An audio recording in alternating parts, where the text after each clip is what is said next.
বর্তমান দুনিয়ার জগৎ হলো আরামে হায়াত। দুনিয়ার জগতের নাম হলো আরামে হায়াত। মৃত্যুর পরে যে জগৎ আসতেছে সেটা হলো আলামে বারজাখ, কবরের জগৎ। আর দুনিয়ায় আসার আগে আমরা যে জগতে ছিলাম সেই জগতের নাম ছিল আলামে আরওয়াহ, রুহের জগৎ। কিসের জগৎ? রুহের জগৎ। আমরা মূলত রুহু আকারে ছিলাম রুহের জগতে, মানুষ রূপে আসছি দুনিয়ার জগতে। আবার আমরা লাশ রূপে যাবে কোথায়? কবরের জগতে, বারজাখের জগতে। তা আল্লাহ রাব্বুল আলামিন সে রুহের জগতে সমস্ত নবীদের রূহ যখন আল্লাহর সামনে ছিল, তখন আল্লাহ রাব্বুল আলামিন তাদেরকে, সমস্ত রূহদেরকে আল্লাহ তাআলা বলেছিলেন যে আমি শেষ জামানায় একজন নবী পাঠাবো, যে নবীর আউযু বিল্লাহি মিনাশ শাইতানির রাজীম বিসমিল্লাহির রাহমানির রহিম ইয়া বনি ইসরাঈল আযকুরু নি'মাতি আল্লাতী আন'আমতু আলাইকুম ওয়া আওফু বি'আহদি উফি বি'আহদিকুম ওয়া ইয়্যায়া ফারহাবুন ওয়া আমিনু বিমা আনজালতু মুসাদ্দিকান লিমা মা'আকুম ওয়া লা তাকুনু আউওয়ালা কাফিরিন বিহি ওয়া লা তাশতারু বিআয়াতি থামানান قليلا وإياي فاتقون صدق الله مولانا العظيم درود شريف পড়ি اللهم صل على محمد وعلى آل محمد كما صليت على إبراهيم وعلى آل إبراهيم إنك حميد مجيد اللهم بارك على محمد وعلى آل محمد كما باركت على إبراهيم وعلى آل إبراهيم إنك حميد مجيد আলহামদুলিল্লাহ, আল্লাহ রাব্বুল আলামিনের দরবারে লক্ষ কোটি শুকরিয়া যে মহান আল্লাহ রাব্বুল আলামিন আমাদেরকে তার অসংখ্য বান্দাদের মধ্য থেকে নির্বাচন করেছেন, তার মহান হুকুম ইশার নামাজ জামাতের সাথে আদায় করার তৌফিক দান করেছেন। এত ব্যস্ততা এবং পেরেশানির মধ্যেও আল্লাহ রাব্বুল আলামিন শত ব্যস্ততার মাঝেও কোরআনের তাফসিরে বসার তৌফিক দান করেছেন। এই জন্য আমরা সকলেই শুকরিয়া আদায় করত আলহামদুলিল্লাহ বলি। আলহামদুলিল্লাহ। সম্মানিত মুসলিম ভাইরা, আজকে আলোচনা হবে সূরা বাকারার 40 এবং 41 এই দুটি আয়াত। আর যদি সুযোগ থাকে তাহলে সামনের দিকে আরো একটু এগোবো, যেহেতু আকাশের বাতাসের পরিস্থিতি খুবই খারাপ। আবার আমাদের অনেক নিয়মিত মুসলিম ভাই আছেন যারা ধারাবাহিকভাবে তাফসীর শোনেন, হয়তো আজকে বৃষ্টির কারণে তারা আসতে পারেনি। যেহেতু রবিবার তাফসীর বলার দায়িত্ব, সেটা অল্প সময় হলেও আমরা কি করব, ইনশাআল্লাহ এই ধারাবাহিকতা রক্ষা করব। আওয়াজটা কি ক্লিয়ার হচ্ছে আপনাদের কাছে? যাক, আলহামদুলিল্লাহ। প্রথমে আয়াত তিলাওয়াত করব, এরপর আয়াতের অর্থ, এরপর ধারাবাহিক তাফসীর। وقال تعالى يا بني إسرائيل اذكروا نعمتي التي أنعمت عليكم يا بني إسرائيل হে বনি ইসরাইল বা ইসরাইলের সন্তান, হে বনি ইসরাইল, উযকুরু নি'মাতিয়াল্লাতী আন'আমতু আলাইকুম, তোমরা স্মরণ করো আমার ওই সমস্ত নিয়ামতের কথা যেই নিয়ামত আমি আল্লাহ তোমাদেরকে দান করেছি। হে বনি ইসরাইলরা, আমি তোমাদের উপর যে নিয়ামত দান করেছি, তোমাদেরকে দিয়েছি, সেগুলো তোমরা স্মরণ করো। ওয়া আউফু বিআহদি, আমার অঙ্গীকার তোমরা পূরণ করো। ওয়া উফি বিআহদিকুম, আমিও তোমাদের সাথে যে অঙ্গীকার করেছি সেটা পূরণ করব। তোমাদের সাথে যে অঙ্গীকার করা হয়েছে তোমরা সেটা পূরণ করো, আমিও তোমাদের সাথে যে অঙ্গীকার করেছি সেটা আমি পূরণ করব। ওয়া ইয়্যায়া ফারহাবুন, এবং তোমরা আমাকেই ভয় করো। তাহলে এই আয়াতের তাফসীর আমরা শুনি, যেহেতু আজকে তাফসীর করব অল্প সময়। এখান থেকে নতুন একটি পর্ব আলোচনা শুরু হচ্ছে। আপনারা গত কয়েক সপ্তাহ আলোচনা শুনেছিলেন এই গত পৃষ্ঠায় হযরত আদম আলাইহিস সালামের সংক্রান্ত। মোটামুটি কয়েক সপ্তাহে আলোচনা হয়েছে হযরত আদম আলাইহিস সালামের প্রসঙ্গ, কিভাবে হযরত আদম আলাইহিস সালামকে সৃষ্টি করলেন, কেন সৃষ্টি করলেন, সৃষ্টি করার আগে ফেরেশতাদের আপত্তি, সে আপত্তি আল্লাহ তাআলা খণ্ডন করলেন এবং তাদেরকে প্র্যাকটিক্যালভাবে হযরত আদম আলাইহিস সালামের মর্যাদা তাদের সামনে তুলে ধরলেন। এরকমভাবে তাকে সম্মানিত করলেন। সম্মানিত করার পরে পুরস্কার স্বরূপ তাকে জান্নাতে থাকার সুবর্ণ সুযোগ দান করলেন। কিন্তু হযরত আদম আলাইহিস সালাম শয়তানের ধোকায় পড়ে, তার বাটপারিতে পড়ে হযরত আদম আলাইহিস সালাম তিনি পদচ্যুত হয়ে গেলেন, পরিশেষে জান্নাত থেকে বের হয়ে গেলেন। যেহেতু তিনি ভুল করেছেন, এই ভুল স্বীকার করত আল্লাহ তাআলার কাছে তওবা করলেন। পরিশেষে আল্লাহ তাকে তওবার বাণী শিক্ষা দিলেন। সেই শিক্ষিত বাণী হযরত আদম আলাইহিস সালাম নিজের মুখে উচ্চারণ করে আল্লাহর কাছে ফরিয়াদ করলেন। আল্লাহ রাব্বুল আলামিন হযরত আদম আলাইহিস সালামের তওবা কবুল করলেন। কিন্তু সর্বশেষ তওবা কবুল করার পরেও আর জান্নাতে থাকার সুযোগ হয়নি। তাদেরকে চিরস্থায়ীভাবে, অর্থাৎ চিরস্থায়ী বলতে ইন্তেকাল পর্যন্ত তাদেরকে দুনিয়াতেই থাকার আদেশ করে দিলেন। এই ছিল মূলত গত কয়েক সপ্তাহের মধ্যে আলোচনা। আর এটা ছিল একটা পর্ব, হযরত আদম আলাইহিস সালামের পর্ব। আর আজ থেকে যে পর্বটা শুরু হচ্ছে সেটা হলো বনি ইসরায়েলের পর্ব। কাদের পর্ব? বনি ইসরায়েল পর্ব। বনি ইসরায়েল তো নাম শুনেছেন, সবচেয়ে ভেজাল, সবচেয়ে তেড়া, সবচেয়ে 2 নম্বর জাতি। মানে এদের মতন 2 নম্বর জাতি আর মানে অতীতেও আসেনি, বর্তমানও নাই, কিয়ামত পর্যন্ত আসবে না। সেই বনি ইসরায়েলের আলোচনা মোটামুটি অনেক লম্বা পর্যন্ত চলবে, কিন্তু আমি আপনাদেরকে ভাগ করে করে বোঝাবো কোন আয়াতের মধ্যে কোন পর্বে কি আলোচনা হচ্ছে। তো এখন থেকে নিয়ে শুরু করে 40 নম্বর আয়াত, ভালো করে খেয়াল করেন, সূরা বাকারার 40 নম্বর আয়াত থেকে 46 নম্বর আয়াত পর্যন্ত এটা হলো একটা পর্ব। এই পর্বের মধ্যে আল্লাহ রাব্বুল আলামিন বনি ইসরায়েলদেরকে তার নিয়ামত স্মরণ করার কথা বলছেন, সাথে সাথে কয়েকটি উপদেশ দিচ্ছেন, আরও তাদের কয়েকটি দোষ, সে দোষগুলি আল্লাহ রাব্বুল আলামিন তাদেরকে বলে, যেটা তাদের মধ্যে ছিল সেটা কোরআনে দিয়েছেন, যেন আমরা কি হয়ে যায় সেই দোষ থেকে এড়াই চলি, আমরা যেন সেই দোষ থেকে বাঁচতে পারি। তা ইয়া বানি ইসরাঈল, আপনারা তো আয়াতের অর্থ শুনেছেন, এখন ব্যাখ্যা করি। এই প্রথম আমরা বনি ইসরায়েল আলোচনা শুরু করতেছি। এর আগে বনি ইসরায়েল কোনো আলোচনা যায়নি। তা আল্লাহ তাআলা বলতেছেন, হে বনি ইসরায়েল, হে বনি ইসরায়েল। তা বনি ইসরায়েলদেরকে আল্লাহ তাআলা ডাকতেছেন। আর আপনারা বলবেন, হুজুর আমাদেরকে ডাকতেছেন, আল্লাহ ডাকতেছেন কাদেরকে?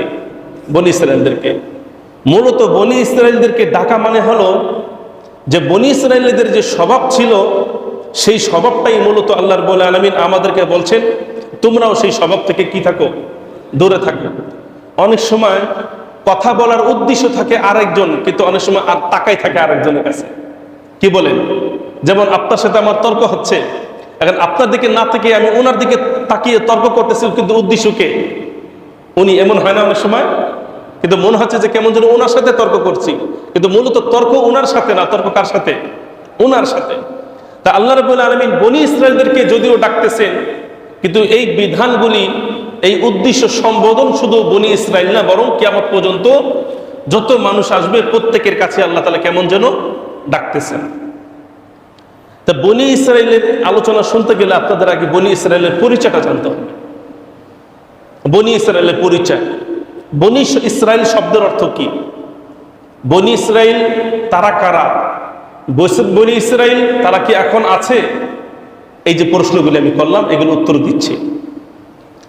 বনি শব্দ অর্থ হলো সন্তান, ইসরা মানে হলো বান্দা, ইল মানে হলো আল্লাহ। তা বনি ইসরাইল, ইসরা মানে বান্দা, ইল মানে আল্লাহ, তাহলে আল্লাহর বান্দা, আর বনি মানে সন্তান। তার পুরোটার অর্থ কি হলো? আল্লাহর বান্দার সন্তান। ইসরাইল এটা হলো হিব্রু ভাষা। হিব্রু ভাষা এটা বর্তমান ইসরায়েলিরা যে সমস্ত ভাষা ব্যবহার করে, দেখেন না কোন ভাষায় কথা বলে, এটা হলো হিব্রু ভাষা। তো হিব্রু ভাষাটাকে আরবিতে আল্লাহ রাব্বুল আলামিন এনেছেন। আর এই ইসরাইল শব্দটা হলো আল্লাহর বান্দা, আর ইসরাইল হলো হযরত ইসহাক আলাইহিস সালামের সন্তান। হযরত ইসহাক আলাইহিস সালামের সন্তান ইয়াকুব আলাইহিস সালাম, ওনার উপাধি হলো ইসরাইল। তাহলে ইসরাইল কার উপাধি? ইয়াকুব আলাইহিস সালামের। আর বনি ইসরাইল আল্লাহ বলে কি বোঝাচ্ছেন? ইয়াকুব আলাইহিস সালামের নাম উপাধি হলো ইসরাইল। আর ইসরাইলের সন্তান কারা? হযরত ইয়াকুব আলাইহিস সালামের সন্তান ছিল 12 জন। কতজন? 12 জন সন্তান। এই 12 জন সন্তানের প্রথম যে সন্তান, তার নাম ছিল ইয়াহুদা, নাম ইয়াহুদা। আর সবচেয়ে ছোট যে সন্তান, সেই সন্তানের নাম ছিল বিনিয়ামিন। বুঝতে পেরেছেন? 12টা সন্তান। এই 12টা সন্তানের যত বংশধর আছে, এই 12 জন সন্তান সহ তাদের ঔরসে যত সন্তান হযরত ঈসা আলাইহিস সালাম পর্যন্ত দুনিয়ার মধ্যে এসেছিলেন, সবাই কি ছিল? বনি ইসরাইল। বুঝতে পেরেছেন?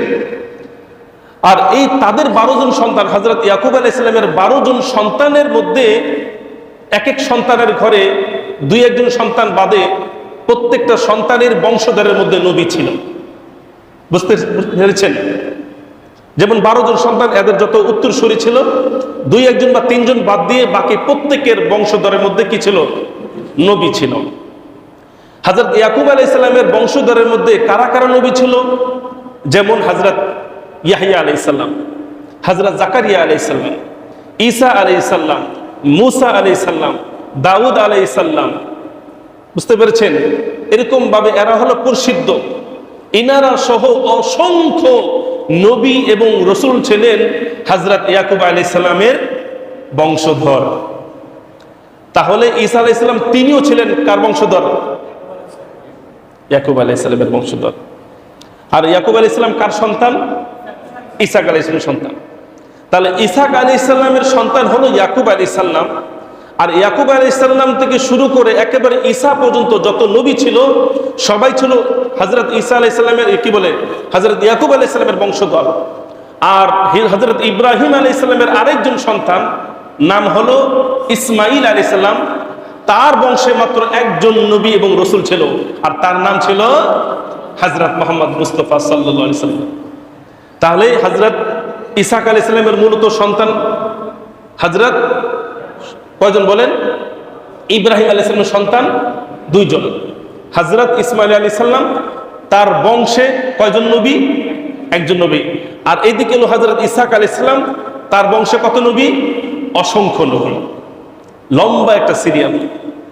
তাহলে এই বংশধরে যারা আছে মূলত সবাই কি? বনি ইসরাইল। বনি ইসরাইল। এখন আপনারা প্রশ্ন করতে পারেন, বনি ইসরাইল কাকে বলে চিনলাম, বনি ইসরাইল পরিচয়টা জানলাম, এখন বনি ইসরাইল এরা কি বর্তমান আছে না নাই? এর উত্তর হলো যে বনি ইসরাইলের বংশধর এখনো আছে, কিয়ামত পর্যন্ত থাকবে। কারণ বংশধর এটা সহজে কি হয় না, বিলীন হয়ে যায় না, শেষ হয়ে যায় না। হয়তো তারা জানে না, বর্তমান যারা বনি ইসরায়েল বংশধর আছে হয়তো তারা জানে না যে আমরা কি বনি ইসরায়েল বংশধর, যদিও তারা নিজেদেরকে, বর্তমান যারা ইহুদি আছে এরা মূলত দুই ধরনের। একটা হলো জন্মগত ইহুদি, কি বললাম ভাই, জন্মগত ইহুদি, যেটাকে বলা হয় সেমিটিক, বুঝছেন, সেমিটিক রক্তধারার যারা আছে, যাদের মধ্যে ডিএনএ পাওয়া যায়, এরা হলো বনি ইসরায়েলের বংশধর। আমার কথা আপনারা হয়তো বোঝেন নাই, আবার বোঝাচ্ছি। বর্তমান ইহুদিরা, যারা ইহুদি আছে এরা মূলত কয় ভাগ, দুই ভাগ। এক ভাগ হলো জন্মগতভাবে ইহুদি, অর্থাৎ তার বাবা ইহুদি ছিল, তার বাবা ইহুদি ছিল, এরকম ভাবে তাদের ইহুদির বংশধারা একেবারে মিলে গেছে কোন পর্যন্ত, একেবারে বনি ইসরায়েল পর্যন্ত। তারা বনি ইসরায়েল পর্যন্ত যাদের ডিএনএ মিল আছে, ডিএনএ তো বুঝেন, ডিএনএ যার সাথে মিল আছে বনি ইসরায়েলদের, তারা হলো ইহুদি বনি ইসরায়েল, তারা হলো ইহুদি বনি ইসরায়েল। আর নতুন করে যারা ইহুদি ধর্ম গ্রহণ করেছে মূলত এরা হলো ইহুদি, কিন্তু এরা বনি ইসরায়েল না, কারণ এদের ডিএনএ এর মধ্যে কি নাই, বনি ইসরায়েলের রক্ত নাই। বুঝতে পেরেছেন? তাহলে যে ইহুদির রক্তের মধ্যে বনি ইসরায়েলের ডিএনএ আছে, মানে রক্তের একটা সম্পর্ক, যেমন আমার সন্তানের মধ্যে আমার ডিএনএ আছে, আপনার ভিতরে আপনার বাবার কি আছে, ডিএনএ আছে। তো ডিএনএ বাবার সন্তানের মধ্যে ডিএনএ যদি মিল খায় তাহলে এটা বোঝা যাবে তার সন্তান, আর ডিএনএ যদি মিল না থাকে তাহলে বোঝা যাবে সেটা তার সন্তান না, বরং কোথা থেকে কি করে নিয়ে আসছে, হালাত করে নিয়ে আসছে। এই যে গেল। তাহলে ইহুদি বর্তমান যারা আছে সমস্ত ইহুদি বনি ইসরায়েল না, আবার সমস্ত ইহুদি, আবার ইহুদিরা যে বনি ইসরায়েল না, বিষয়টা এমন না। তাহলে যেই ইহুদির মধ্যে বনি ইসরায়েলের ডিএনএ পাওয়া যাবে এরাই হলো বনি ইসরায়েল ইহুদি, আর যেই ইহুদির মধ্যে বনি ইসরায়েলের ডিএনএ পাওয়া যাবে না তারা হলো ধর্ম গ্রহণকারী ইহুদি। এবার আপনারা বুঝতে পেরেছেন? তাহলে সেই হিসেবে বর্তমান অনেক ইহুদি আছে যাদের মধ্যে বনি ইসরায়েলের ডিএনএ আছে, সেই হিসেবে বর্তমান জামানার মধ্যে কেউ আছে, বনি ইসরায়েল আছে। কথা বলেন না কেন, বনি ইসরায়েল আছে, যদিও তারা নিজেদেরকে বনি ইসরায়েল বলে না, কিন্তু কি বলে, বলেন বনি ইসরায়েল বলে, ইহুদি বলে, কিন্তু মূলত তাদের ভিতরে কি আছে, বনি ইসরায়েল। যেহেতু তাদের মধ্যে বনি ইসরায়েল আছে, আর আল্লাহ বলতেছেন যদি আল্লাহ তাআলা বনি ইসরায়েলকে ডেকেও থাকেন তাহলে আল্লাহ তাআলার ডাকটা কি আছে, যথার্থ আছে। কারণ আল্লাহ রাব্বুল আলামিন ডাকতেছেন হে বনি ইসরায়েল। আমরা হে বলে কখন ডাকি, যখন সে সামনে থাকে, উপস্থিত থাকে। তা আল্লাহ তাআলা বনি ইসরায়েলকে ডাকতেছেন, তার মানে এটাই প্রমাণ হয় যে বর্তমান যুগেও কোনো না কোনো দেশে কি আছে, বনি ইসরায়েল বংশধর আছে। তা বনি ইসরায়েল বংশধর বিলীন হয়ে যায় নাই। কারণ আপনাদেরকে কেউ যদি বলে যে বনি ইসরায়েল আছে, প্রমাণ কি, আমি আপনাদেরকে যে ব্যাখ্যাটা দিলাম এই ব্যাখ্যাটা দিয়ে দেবেন, আশা করি কি হয়ে যাবে, পরিষ্কার হয়ে যাবে। আর আল্লাহ রাব্বুল আলামিন তাদেরকে ডাকতেছেন কারণ নবীজির যুগে এই কোরআনটা যখন নাজিল হয়েছিল, এই কোরআন যখন নাজিল হয়েছিল, কোরআনটা মূলত দুই ভাগে নাজিল হয়, মক্কা এবং মদিনায়। মক্কায় যে আয়াতগুলি নাজিল হয়েছিল সেগুলোকে বলা হয় মক্কি সূরা বা মক্কি আয়াত, আর মদিনায় যে সূরা বা আয়াত নাজিল হয়েছিল সেগুলোকে বলা হয় মাদানী সূরা অথবা মাদিনী আয়াত। তাহলে এই আয়াতটা নাজিল হয়েছিল কোথায় বলেন তো? না না, মক্কায় তো বনি ইসরায়েল ছিল না, ছিল কোথায়? মদিনায়, মদিনায় ছিল। তা মদিনায় যখন এই আয়াতটা নাজিল হয় তখন অলরেডি নবীদের সামনে কি ছিল, বনি ইসরায়েল ছিল। তাহলে এই আয়াত নাজিল হলো তাদের সম্পর্কে। এবার আসেন এই আয়াতের মধ্যে আল্লাহ রাব্বুল আলামিন, এখন মূল কথায় আসি আমরা, কারণ আমার একটা অভ্যাস হলো আমি একটু ভেঙ্গে ভেঙ্গে বলি, এই অভ্যাস থেকে আমি বের হতে পারি না। আপনার কি রাগ করেন? যে কোনো জিনিস একটু ক্লিয়ার করে ভেঙ্গে ভেঙ্গে বলাটাই আমার অভ্যাস, হোক সেটা সামান্য পরিমাণ তফসির। কিন্তু একটা আছে আপনাদের কাছে অস্পষ্ট রেখে শুধু সামনে চললাম, চলো গাড়ি চালাও, ওই সিস্টেম আমার ভিতরে নাই। এখন আল্লাহ রাব্বুল আলামিন তাদেরকে বলতেছেন উযকুরু নি'মাতি আল্লাতী আন'আমতু আলাইকুম তোমরা স্মরণ করো আমার ওই সমস্ত নিয়ামত যেটা আমি তোমাদেরকে দিয়েছি। এবার আসেন, বনি ইসরাইল এমন একটা জাতি, আপনারা তো বুঝতে পেরেছেন বনি ইসরাইল কারা। এরা হলো এমন একটা জাতি যাদেরকে আল্লাহ রাব্বুল আলামিন এত বেশি পরিমাণ নিয়ামত দান করেছিলেন যে আল্লাহ রাব্বুল আলামিন কোন জামানার কোন নবীর উম্মতকে এত বেশি নিয়ামত দান করেন নাই যেই পরিমাণ নিয়ামত আল্লাহ রাব্বুল আলামিন দান করেছিলেন বনি ইসরাইলদেরকে। কি কি নিয়ামত সামনে আপনাদেরকে বলবো, এই জন্য এখন বলবো না, সামনে যেহেতু আলোচনা আসতেছে এই জন্য বিস্তারিত বলবো। তাহলে আল্লাহ রাব্বুল আলামিন সবচেয়ে বেশি নিয়ামত দান করেছিলেন যেই সম্প্রদায় বা জাতিকে, তারা ছিল বনি ইসরাইল। আর সবচেয়ে বেশি যারা গাদ্দারি করেছিল, ধোঁকাবাজি করেছিল, আর তারা ছিল কি, এই বনি ইসরাইল। এই জন্য একটা কথা আছে, যারা বেশি টানি সেই কি করে, 2 নম্বরই করে।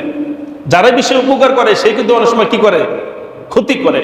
তাই বনি ইসরাইলদেরকে আল্লাহ নিয়ামত দিয়েছিলেন সবচেয়ে বেশি, আর এরা আল্লাহ তাআলার সাথে 2 নম্বরই করেছিল কি, অনেক বেশি। আল্লাহ রাব্বুল আলামিন তাদেরকে ডাকতেছেন, দেখে কি বলতেছেন, ওয়াউফু বিআহদি উফি বিআহদিকুম, তোমরা আমার অঙ্গীকার পূরণ করো, আমি তোমার অঙ্গীকার তোমাদের অঙ্গীকার পূরণ করব। এই কথার ব্যাখ্যা কি? অঙ্গীকার বলতে কি বোঝায়? এখানে অঙ্গীকার বলতে আমি আপনাদেরকে একটু শুরুতে নিয়ে যাই। বর্তমান দুনিয়ার জগৎ হলো আরামে হায়াত। দুনিয়ার জগতের নাম হলো আরামে হায়াত। মৃত্যুর পরে যে জগৎ আসতেছে সেটা হলো আলামে বারজাখ, কবরের জগৎ। আর দুনিয়ায় আসার আগে আমরা যে জগতে ছিলাম সেই জগতের নাম ছিল আলামে আরওয়াহ, রূহের জগৎ। কিসের জগৎ? রূহের জগৎ। আমরা মূলত রুহু আকারে ছিলাম রূহের জগতে, মানুষ রূপে আসছি দুনিয়ার জগতে। আবার আমরা লাশ রূপে যাবে কোথায়? কবরের জগতে, বারজাখের জগতে। তা আল্লাহ রাব্বুল আলামিন সে রূহের জগতে সমস্ত নবীদের রূহ যখন আল্লাহর সামনে ছিল, তখন আল্লাহ রাব্বুল আলামিন তাদেরকে, সমস্ত রূহদেরকে আল্লাহ তাআলা বলেছিলেন যে আমি শেষ জামানায় একজন নবী পাঠাবো, যে নবীর নাম হবে মুহাম্মদ। সে মক্কাতে আসবে, তোমরা যখন দুনিয়াতে যাবা তখন তোমরা যদি সেই মুহাম্মদকে পাও তখন তোমরা তাকে নবী হিসাবে গ্রহণ করবা। এটা ছিল আল্লাহ তাআলার অঙ্গীকার। অনেক সময় আপনারা সন্তানকে যখন স্কুলে পাঠান তখন আপনারা কিছু অঙ্গীকার করেন না, যে বাবা স্কুলে তোমাকে পাঠাচ্ছি, খবরদার স্কুলে গিয়ে কি করবা না, কোনো ধরনের মারামারি করবা না, দুষ্টমি করবা না, উস্তাদ টিচারের সাথে কোনো ধরনের বেয়াদবি করবা না, ঠিক আছে? এটা আপনি বুঝাই দিলেন। এটা কেমন যেন আপনার সন্তানের সাথে কি করলেন, একটা বলেন না কেন ভাই, অঙ্গীকার করলেন। মাঝে মাঝে আপনারা কিছু বলবেন, অঙ্গীকার করলেন। তা আল্লাহ রাব্বুল আলামিন রূহের জগতে সমস্ত নবীদের সাথে আল্লাহ তাআলা অঙ্গীকার করেছিলেন, এই নবীরা শোনো, যখন আমি তোমাদেরকে জমিনে পাঠাবো নবী হিসাবে, তখন শোনো তোমাদের চাইতে কিন্তু বড় একজন আছে, নাম হলো মুহাম্মদ। তোমরা যদি সেই মুহাম্মদকে পাও তাহলে তার প্রতি ঈমান আনবা, তখন নিজেরা আর কি করবা না, কি দাবি করবা না, নবী দাবি করবা না, তখন তোমরা তার কাছে বায়াত হবা, তাকে নবী বানাবা, তোমরা তার কি হয়ে যাবা, উম্মত হয়ে যাবা। অর্থাৎ তোমরা নবী ততক্ষণ পর্যন্ত তোমাদের একটা পাওয়ার থাকবে। যদি তোমাদের সময় যদি মুহাম্মদ চলে আসে তখন আর তোমাদের ক্রেডিট থাকবে না, ক্রেডিটটা চলে যাবে কার কাছে? মুহাম্মাদের কাছে। এটা আপনাদেরকে আমি কোরআনের আয়াত দিয়ে বুঝাই। এটা হলো সূরা আল ইমরানের 81 নম্বর আয়াত। আল্লাহ যে সমস্ত নবীদের থেকে একটা অঙ্গীকার গ্রহণ করেছিলেন, একটা চুক্তি করেছিলেন। কি করেছিলেন ভাই? চুক্তি। ওয়াইদ আখাযাল্লাহু, স্মরণ করো সেই দিনের কথা যখন আল্লাহ গ্রহণ করেছিলেন মিসাকান নাবিয়িনা, সমস্ত নবীদের থেকে চুক্তি গ্রহণ করেছিলেন, অঙ্গীকার গ্রহণ করেছিলেন। সেটা কোন জায়গায় বলেন তো ভাই? বলেন, রূহের জগতে। এক কথা বলবেন, কি? রূহের জগতে। স্মরণ করো সেই দিনের কথা যখন আল্লাহ নবীদের অঙ্গীকার গ্রহণ করেছিলেন রূহের জগতে, ব্র্যাকেটের মধ্যে। কি অঙ্গীকার করেছিলেন? আল্লাহ তাআলা নবীদেরকে ডেকে ডেকে কি বলেছিলেন? আল্লাহ বলেছিলেন, লামা আতাইতুকুম মিন কিতাবিন ওয়া হিকমাহ, যখন আমি তোমাদেরকে কিতাব এবং হিকমত দান করব, অর্থাৎ যখন আমি তোমাদেরকে আমার আসমানি কিতাব এবং নবুয়ত যখন তোমাদেরকে আমি দান করব, তখন তো তোমরা নবী হয়ে গেলা। নবী যখন তোমরা হয়ে গেছো, সুম্মা জাআকুম, এরপর যদি তোমাদের কাছে রাসূলুম, একজন রাসূল আসে, মুসাদ্দিকুল লিমা মাআকুম, যেই রাসূল তোমাদের কাছে থাকা কিতাব এবং নবুয়তের সত্যায়নকারী হবে, অর্থাৎ তোমরা যে নবী এই কথাটা স্বীকার করবে, ওই নবী, যে নবীর নাম হলো মুহাম্মদ।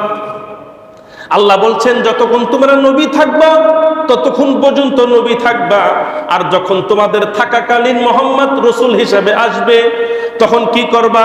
লা তুমিনুন্না বিহি, তখন তোমরা সেই নবীর উপর ঈমান আনবা, নবী হিসেবে গ্রহণ করবা। ওয়ালা তানসুরুন্নাহ, আর সেই নবীর তোমরা সহযোগিতা করবা।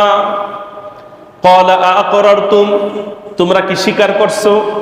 ওয়া আখাযাতুম আলা যালিকুম ইসরি, আমার অঙ্গীকার কি তোমরা গ্রহণ করেছো? আল্লাহ বলতেছেন, আল্লাহ বললেন, যখন তোমাদেরকে নবী হিসাবে দুনিয়ার মধ্যে পাঠাবো, সেই নবুয়ত থাকাকালীন যদি মুহাম্মদ চলে আসে, তখন তোমাদের নবুয়তটা কি হয়ে যাবে? আপাতত স্থগিত হয়ে যাবে। তোমরা সেই মুহাম্মদকে নবী রাসূল হিসাবে গ্রহণ করবা, আর তার প্রতি তোমরা বায়াত হয়ে তাকে অনুসরণ করবা। ধর্মীয় ক্ষেত্রে সার্বিকভাবে তোমরা নবীজির কি করবা? সহযোগিতা করবা। আ'আকরারতুম ওয়া আখাযতুম আলা যালিকুম ইসরি, তোমরা কি স্বীকার করেছো? তোমরা কি আমার অঙ্গীকার গ্রহণ করেছো? আল্লাহ জিজ্ঞাসা করতেছেন। ক্বালু আকরারনা, তখন এমন কোন রূহ ছিল না, এমন কোন নবী রাসূল ছিল না যারা এই কথা বলে নাই। কোন কথা? ক্বালু আকরারনা, আমরা আল্লাহ তোমার চুক্তি, তোমার কথা আমরা স্বীকার করে নিলাম। সুবহানাল্লাহ। প্রত্যেকটা নবী হাত উঠিয়ে বলেছিল, আল্লাহ হাত উঠাই বলেছিল কথার কথা। আপনারা বলেন না যে কোন হাদিসে আছে হাত উঠানো? এটা একটা কথার কথা। আমরা অনেক সময় যখন সত্যায়ন করে কি করি? হাতে আমরা আসি, সাথে আসি। তো এরকম ভাবে সমস্ত নবীরা বলেছিল, ক্বালু আকরারনা, হ্যাঁ আমরা স্বীকার করলাম আল্লাহ, আমরা আমাদেরকে যদি দুনিয়ায় নবী হিসেবে তুমি পাঠাও, আর সেই নবী থাকাকালীন যদি মুহাম্মদ চলে আসে, তখন আমরা সার্বিকভাবে জান এবং মাল দিয়ে সেই নবীর কি করব? সহযোগিতা করব। আল্লাহ তাআলা বলতেছেন, স্বীকার করছো না? স্বীকার করছো? ক্বালা ফাশহাদু, তাহলে তোমরা সাক্ষী থাকো, তোমরা সাক্ষী থাকো। ক্বালা ফাশহাদু, এই যে তোমরা স্বীকার করেছো, এই সাক্ষী তোমরা থাকবা। ওয়া আনা মাআকুম মিনাশ শাহিদিন, আমিও তোমাদের এই কথাগুলোর সাক্ষী হিসেবে থাকলাম, তোমরাও সাক্ষী থাকো তোমাদের কথায়। আমি আল্লাহ তোমাদের সাথে চুক্তি করলাম, সন্ধি করলাম, এটা আমি আল্লাহ আমি স্মরণ রাখবো। কিন্তু আফসোস হলো, নবীরা ঠিকই দায়িত্ব পালন করেছে, কিন্তু সেই নবীদের উম্মতেরা আর দায়িত্ব পালন করে নাই। এই কথাটা আমি কেন বলতেছি আপনাদেরকে? এই আয়াতটা বুঝতে হলে যে আয়াতগুলি দরকার, সেই আয়াতগুলি আপনাদেরকে আগে বলছি, যেন মূলত আপনার আসল আয়াতের কি পেয়ে যান, ব্যাখ্যা পেয়ে যান। তাহলে আপনার আমার নবীর দেখেন সম্মানটা কত বেশি, কি পাওয়ার। দুনিয়াতে আসার আগে আল্লাহ রাব্বুল আলামিন সমস্ত নবীদেরকে একেবারে হাত ধরে ধরে বুঝিয়ে দিয়েছেন, এই তুমি নবী, তুমি রাসূল ঠিক আছে, কিন্তু দুনিয়াতে যাইয়া যদি তুমি মুহাম্মদকে পাও, তখন তোমাদের কিন্তু এটা থাকবে না। এই জন্য ঈসা আলাইহিস সালাম যখন দুনিয়াতে আসবেন, তখন তিনি কিন্তু নবী থাকবেন না, কি হয়ে যাবেন? ভাই বলেন না কেন? উম্মত হয়ে যাবেন। আল্লাহ রাব্বুল আলামিন এটাই করলেন। এবার আসেন, নবীরা দুনিয়ার মধ্যে আসলো। নবীরা দুনিয়ার মধ্যে আসার পরে এই কথাটা সেম তাদের উম্মতদেরকে বোঝাইলেন। কি বোঝাইলেন? প্রথমে তাওহীদের দাওয়াত দিলেন, শিরক থেকে বাঁচার কথা বললেন। এরপর তাদেরকে এই কথাও বলে দিলেন যে শোনো, আমরা যেরকম নবী, আমাদেরকে যেরকম তোমরা বিশ্বাস করেছো, আমাদেরকে নবী হিসেবে যেরকম তোমরা স্বীকার করেছো, যদি আমাদের অবর্তমানে অথবা বর্তমানে মুহাম্মদ নামক যদি কোনো নবী আসে, তাহলে তোমরা কিন্তু তাকে মানবা। এই কথার কোন নবী বলেছিলেন বলেন তো? প্রত্যেকটা নবী।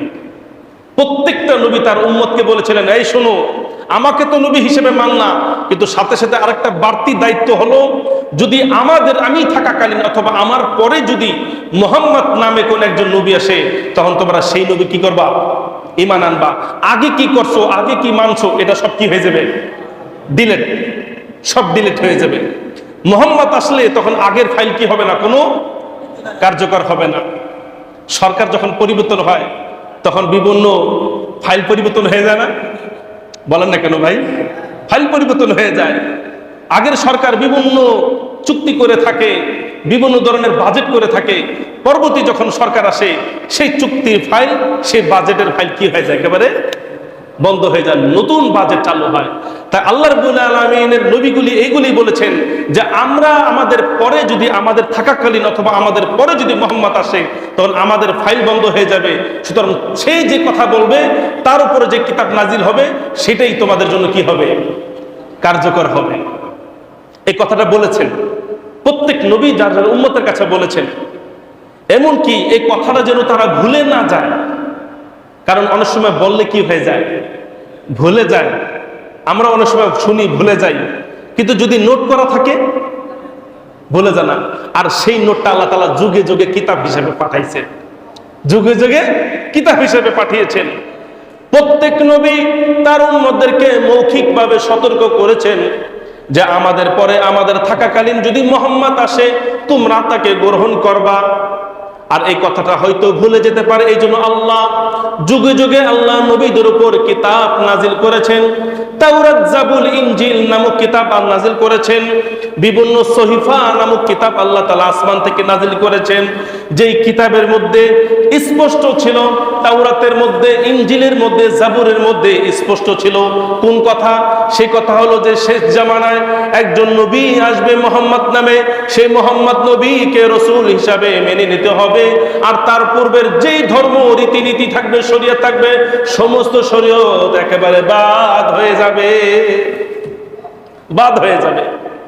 এই কথাটা শুধু নবীরা মুখে বলে না, কোথায় ছিল বলেন? প্রত্যেকটা কিতাবের মধ্যে ছিল।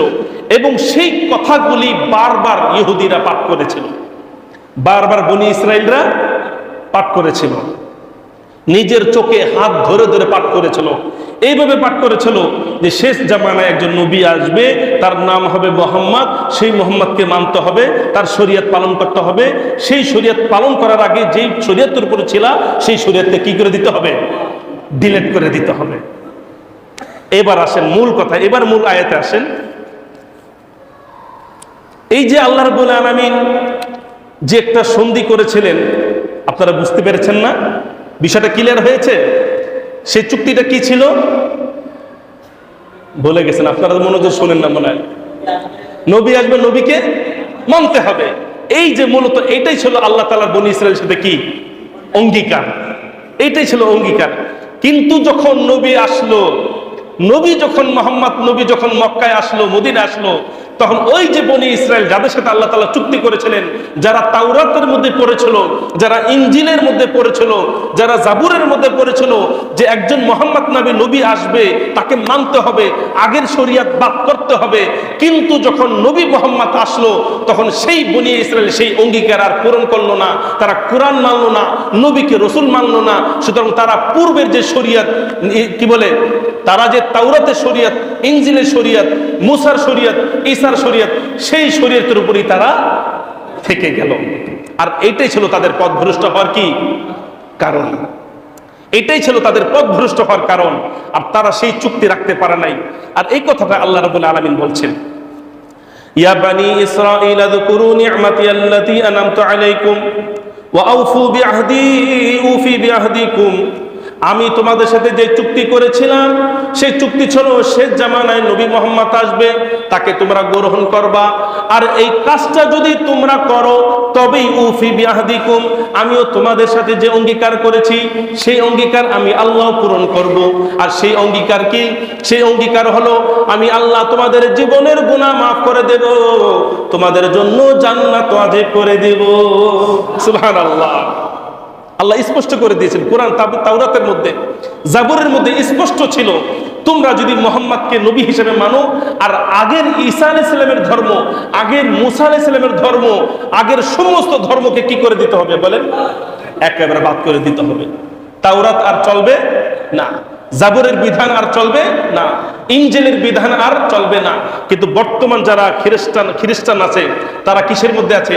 তারা কি নবীর তরিকায় আছে, নাকি সেই ঈসা আলাইহিস সালামের তরিকায় আছে? আর ঈসা আলাইহিস সালামের তরিকা কি বর্তমান কার্যকর আছে না অকার্য হয়ে গেছে? অকার্য হয়ে গেছে।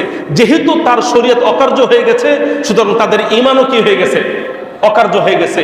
মুসা আলাইহিস সালামের যারা ছিল, তারা ছিল মুসার শরীয়ত তাওরাতের উপরে। আর এখন কি মুসা নবী মুহাম্মদ আসার কারণে তাদের তাওরাত কি হয়ে গেছে? অকার্য হয়ে গেছে। তাদের তাওরাত যেহেতু অকার্য হয়ে গেছে, সুতরাং তাদের সেই ঈমান আনাটা কি হয়ে গেছে? অকার্য হয়ে গেছে। সুতরাং এই জন্যই মূলত ইহুদি নাসারা তারাকে আল্লাহকে যদিও মানে, এরপর তাদেরকে মুসলমান বলা যাবে না। এর কারণ হলো তারা আল্লাহ তাআলার সেই অঙ্গীকার পূরণ করে নাই। আর সেই অঙ্গীকার হলো শেষ নবীকে নবী হিসেবে মানা, আর শেষ কোরআন, শেষ কিতাব কোরআনকে কোরআন হিসেবে মানা। এটাই তারা ভঙ্গ করেছে।